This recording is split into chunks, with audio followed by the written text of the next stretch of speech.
All right, welcome to Forecasting with Friends. I'm Chief Meteorologist Mike Iskovitz, and I'm here all alone today.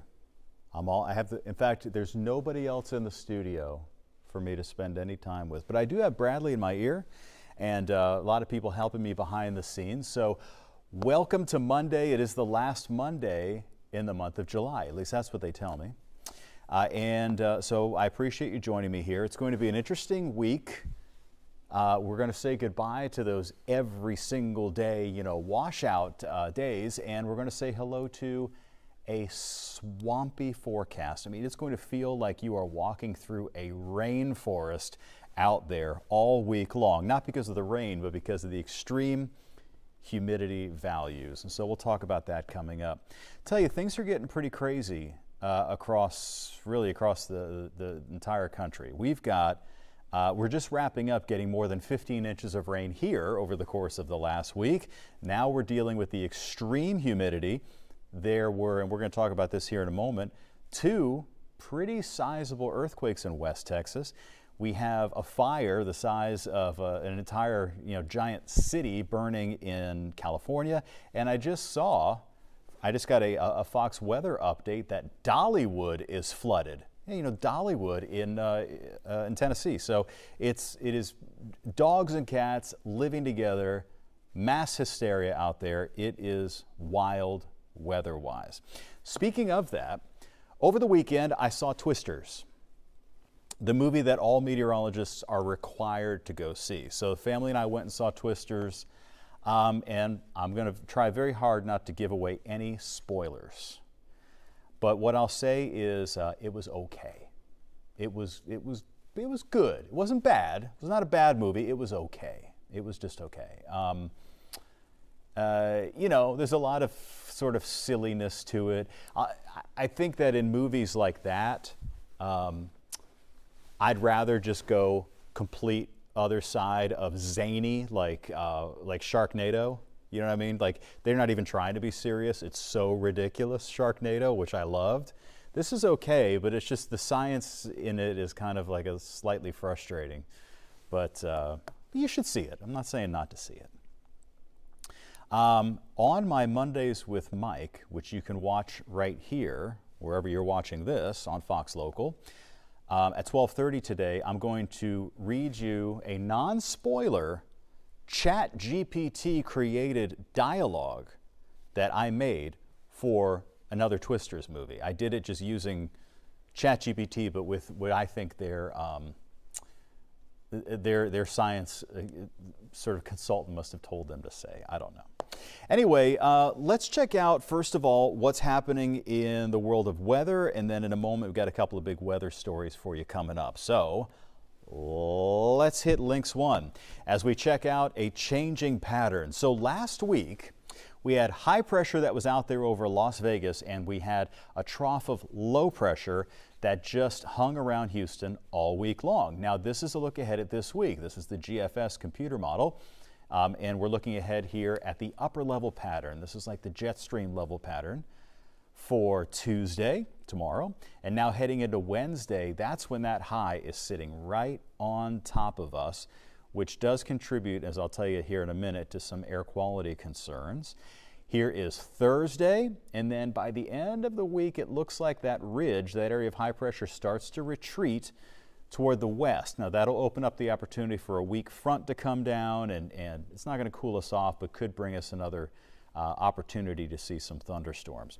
Very muggy, with a chance for a couple of isolated storms in today's forecast. We're going to have increasing heat this week, along with some hazy skies tomorrow and Wednesday. We're also watching a tropical wave in the Atlantic, which I'll show you coming up here in just a minute. This is what it's like outside right now. Partly to mostly cloudy, and it is getting hot. 87 degrees here at 11:04 in the morning. A muggy breeze out of the south at 8 miles per hour, and a very high dew point of 77 degrees gives us a heat index of 99 degrees. Right now it's even hotter in some spots, like LaPorte at 88. Katy is reporting 90, 89 in Sugar Land, and also 88 up around Conroe, College Station, Brenham. When you factor in the humidity, we can calculate a heat index for you that is not pleasant at all. Now I would dismiss that Katy. I think they're over measuring the dew point at that station. I don't know why. But Angleton looks legit there with a current heat index value of 106 degrees, 102 for Galveston, and about 99 in Houston at this 11:05 hour. What about river flooding? Well, we do have some of it taking place. We're going to talk more about this to come, but the river flooding closer to Houston is not a big deal in most locations except for one or two. So the East Fork of the San Jacinto is running at moderate flood stage. The Brazos River at 59 down there in the Sugar Land area has now fallen below action stage. So we're now high but normal. Tropics, to the tropics we go. So we're doing fine right now. There's no organized tropical system out there, but sort of on the right-hand side of your screen, lower right-hand side, there is a tropical wave there to the north of South America. And we could take a better look at that here on the visible satellite imagery. It's right there in the middle of your screen. And it's not very well organized. It's just a tropical disturbance right now, tropical wave right now, so it doesn't really have a big circulation or an eye or anything like that. But it is going to be monitored here because it looks like it's going to get into a more favorable environment for strengthening late this week. So this is the 7-day outlook for development chances. And it has between a 40 and 60% chance of developing into a depression or maybe a tropical storm as it gets closer to Puerto Rico and the Dominican Republic and the Bahamas coming up for late this week or this weekend. It looks like more of a concern for the Carolinas or Florida, but of course, we never ignore these things. We'll always watch it here for you. Here's our exclusive Fox model, and there's the system there that doesn't look too impressive. I'm going to try to keep it right here in the middle of your screen. There's not that much to see, but at the end of the loop here, which stops noontime on Friday, right there in the middle of the screen to the north of Haiti is where we have this weak tropical system. So again, not a real big deal. Saharan dust. Let me just end by showing you this. So we do have a plume, two plumes out there in fact, but one plume that we're concerned about, and that's going to be moving over our area tomorrow and heading into Wednesday. Now remember I showed you on Wednesday how we're going to have that big blue H on top of us? So that would mean sinking air, it would mean very hot conditions, but also means that perhaps this dust might kind of get trapped and creating sort of like some smoggy, hazy conditions and possibly even affecting our air quality. So we're going to pay close attention to that and of course let you know if it's having any impact. All right, well, let's talk about what happened in West Texas on Friday and then again over the weekend. An earthquake, in fact, a couple of them. Another earthquake rattled West Texas on Saturday afternoon. One that hit on Friday was centered near the town of Hermleigh. This is west of Abilene. It was a 4.3 magnitude, upgraded to a 4.5 magnitude. And then there was a 5.1 that occurred on Friday. So we had that 5.1 was actually felt in Dallas. This was all the way to the west of Abilene, where the epicenter was. It was felt all the way over in Dallas. The U.S. Geological Survey has recorded more than 80 earthquakes over this area the past week. Now, granted, most of them have been small, but 80 earthquakes in a week is a pretty big deal, and I'll tell you that we're going to be working on getting Dr. Brian Stump. He is pretty much the earthquake expert in Texas. He's a professor at SMU up in Dallas, and he has published research on this showing that the most likely culprit for the earthquakes that we're seeing there in North Texas and in West Texas has to do with the petrochemical industry and the extraction through hydraulic fracturing and things like that. So that's the deal. So we're hopefully going to get a chance to visit with him soon.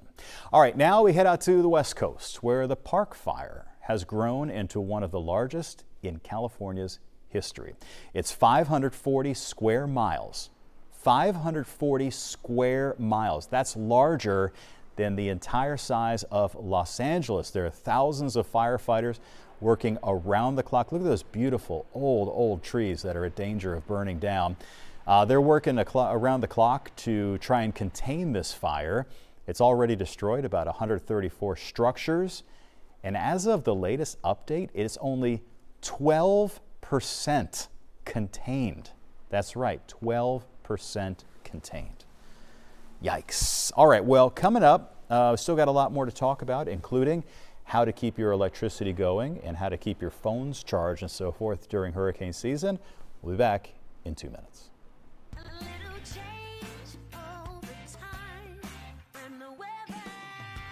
Fox 26 is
Anonymous. the Fox 26 YouTube page. Like and subscribe today.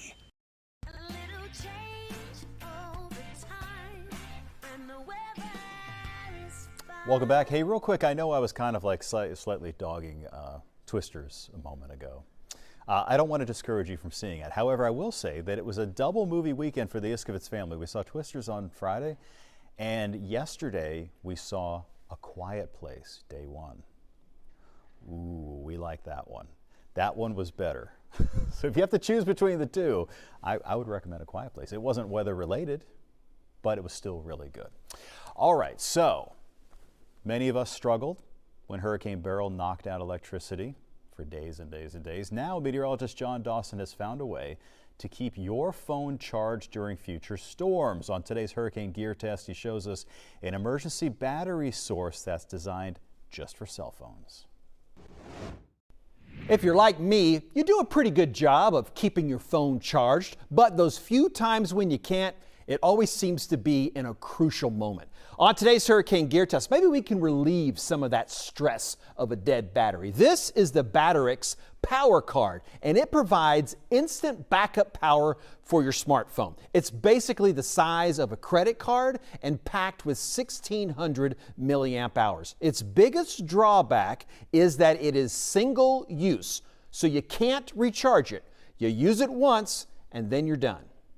My favorite feature is that the cable and connector are built in. This is a USB-C, and they even include the Lightning adapter, which is used for many iPhones, and that is what I happen to carry. The Batterix contains a lithium manganese dioxide battery. This type of battery is obviously small and lightweight.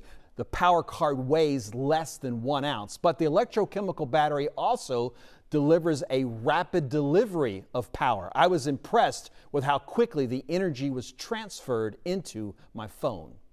Now, this is not big enough to completely charge most newer smartphones, especially the oversized ones. So I'm not going to guess how much life it'll provide for your phone, but I bet most of us will get at least half our phone charge back. It comes in waterproof packaging, and with proper storage, it has a maintenance-free shelf life of up to 8 years.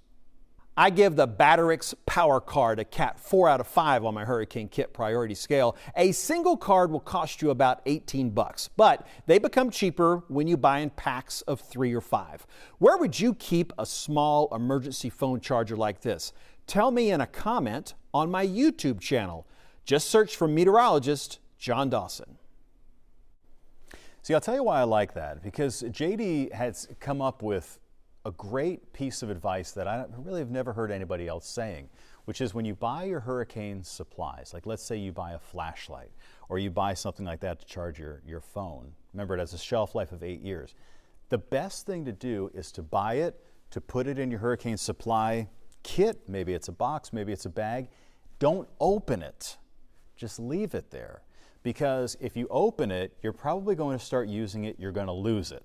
The dog is going to eat it. I mean, that's happened to us a lot of times. You're going to separate your items. So you might have a flashlight over here. You're going to have that cell phone charger over here. And when you really need it, it's a mess. So if you're going to buy that kind of stuff, it's a great recommendation. You just take it. If you're not going to need it now, you're going to need it for the hurricane.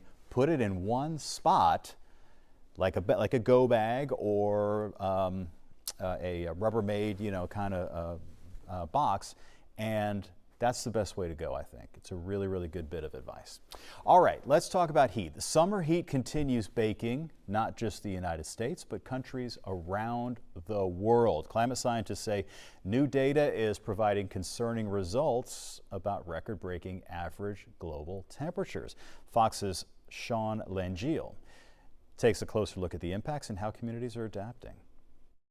If you feel like you're living in an oven this summer, newly released data reveals you're not alone. Across the nation, worldwide, it's getting hotter on our planet. According to the European Union's Copernicus Climate Change Service, this past Sunday was the hottest day ever recorded by people, with the average global temperature reaching 62.76 degrees, a new record.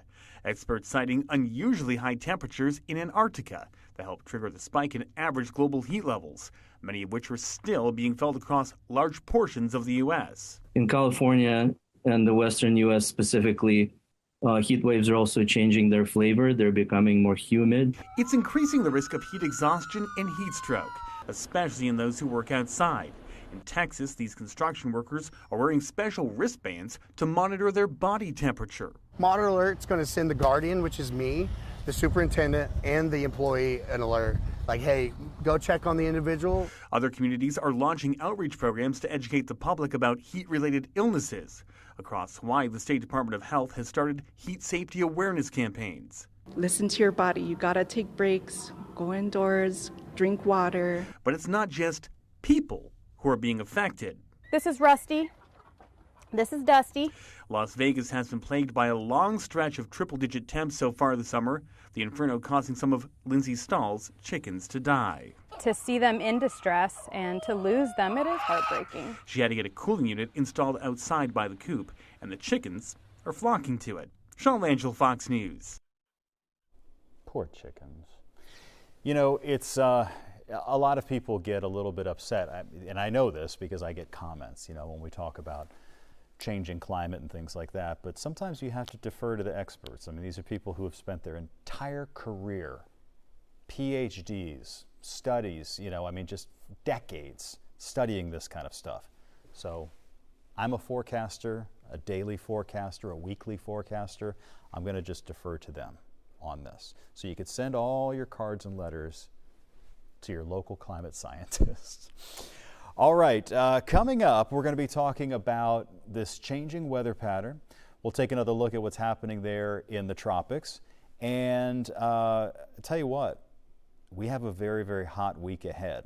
So we'll have the details on that on your 7-day forecast, again, coming up after this break.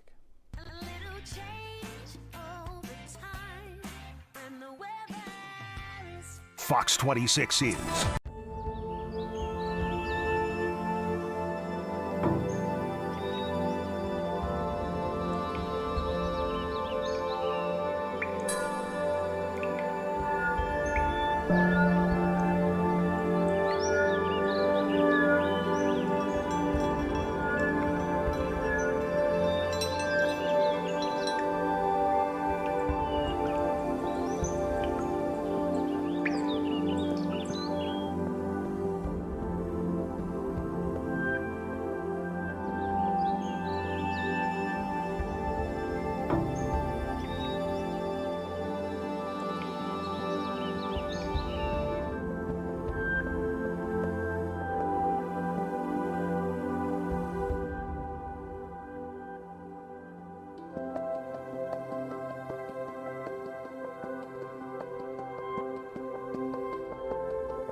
Fox 26 YouTube page. Like and subscribe today. A little change over time, and the weather is fine. Boy, the last 7 days has just been incredible. In fact, you know, it's funny, we've been locked into a really unstable pattern since all of this began back on April the 28th. That's when we started out with the 20 to 24 inches of rain that was up here around Walker County and back over to Polk and San Jacinto. And then since then, you know, it's like every couple of weeks we've gone through this big round of heavy rain. Of course, Hurricane Beryl, and then followed by this last week of an upper level area of low pressure that was just stationary. So this is an approximation of rainfall over the last week. So this is a rainfall estimate from Doppler radar, and it's showing approximately 15 inches of rain in the last week up here to the south of Huntsville. Now, Huntsville itself, at least measured at the airport there, has already received way more than their typical annual rainfall. And that was, gosh, I even checked it a few days ago. So I think they've had something like 65 inches of rain so far this year. In an average year, they would have like 48, you know, all the way through December. So yeah, incredibly rainy up there. Also particularly hard hit this time around was the area out around Cypress and heading out to around the Copperfield area. Cypress had about 9 inches of rain. Most of the coastal areas, which remember was where we had that red highlight for having the highest probability for excessive rain and flooding. That's where we had the most consistent and widespread heavy rain, with areas around southern Galveston County picking almost a foot of rain, around Baytown also almost a foot of rain, and then about 10, 11 inches or so and more heading down from northern Brazoria County all the way down to Palacios and Matagorda Bay. Now we're kind of doing a 180. So as I told you at the top of the show, we have higher pressure that's building in. So instead of having this trough of low pressure that was on top of us for 7 days, now we have higher pressure building in. And that actually has prompted heat advisories across many spots. Not here specifically, though. We're just below that heat advisory criteria. We could get one maybe tomorrow or the day after. So our pattern change is beginning. Very warm, very humid. We're looking for highs in the low to mid 90s today, but that does come along with a heat index value of around 105. And some isolated rain. I'll show you the radar here coming up in a minute. Hey, if you had plans to go to the beach, look, a lot of people summer vacation's almost over. I think, you know, my teenagers go back to school in like 2 weeks, less than 2 weeks. It's crazy how it sneaks up on you. So a lot of people may be wanting to head to the beach, right? So here's what we got lined up for you. Strong sunshine, so a very high UV index. The water temperature, by the way, is down. The water temperature right here along the coast has dropped by about 4 degrees because of the rain. You know, the rain falls, and obviously it's cooler. The water temperature was 87. Now, at least the surface is down to 83. The caution flags are the yellow caution flags that are up today. So that means swim with caution, but it's not extremely dangerous as far as rough seas. So we have a partly to mostly cloudy sky presently. The latest temperature is 87 in Houston. There's a little bit of a breeze. You know, maybe cut some of the edge off of the heat, but not very much. The dew point of 77 at this time of the day is very high. Usually you start to mix the air a little bit as you head into the late morning and early afternoon, and the dew point drops, but not today.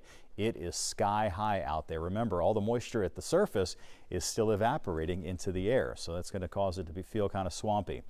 All right, so I mentioned this morning as well, that I thought the allergy levels were going to rise because we no longer have the rain coming in and sort of clearing the air. So now we have medium levels of weed pollen, which I think is probably some ragweed sneaking in there too. It's a little early in the season for that, but we're getting there. And medium levels of mold spores. So I would say the levels are still likely to rise. We'll probably have increasing mold spores because everything is soaking wet. All right. Temperature right now in Richmond, already up to 90. See, remember I told you top of the show, that temperature in Katy is off. Something fishy about that one. Some of these were actually damaged or needed to be recalibrated after the hurricane, by the way. 88 Manville right now, and good late morning to you in Iowa Colony, where it's currently 89 degrees. Downtown Houston is 89. It's 91 in Cypress, 90 in Jersey Village. We're 86 in Crosby and 87 for Channelview and LaPorte. Definitely super hot out there. Feels like value. 103 in Sugar Land, 102 in Cleveland, and 103 for Galveston. I'm looking and I'm finding just a couple of lonely small showers out there. So there was one that was just dying out here. This is up in Polk County off to the east of Goodrich. That's about it for that one. It seems to be fizzling out. We also have a small area of rain that's hitting you right now in Wharton, right there on the Colorado River. This one's moving northward toward Hungerford. Also not very strong, not too bad. It's moving along pretty well, just sort of garden variety, little quick downpour. Likewise down here to the west of Markham and north of Blessing. That is down there for you guys in Matagorda County. And that's all we have as far as rain is concerned for right now. We do have, though, a higher pressure building. And so here's the high. It's located out there in West Texas. This yellow dashed line that I have represents low pressure. So you see the winds go around like this. That's high, that's high, that's high. Then it comes down like this. So that's where the low is located. We could still see a couple of isolated late day thunderstorms. All right, join us for Fox 26 News at noon. That's coming up in just over 30 minutes. Hope to see you then.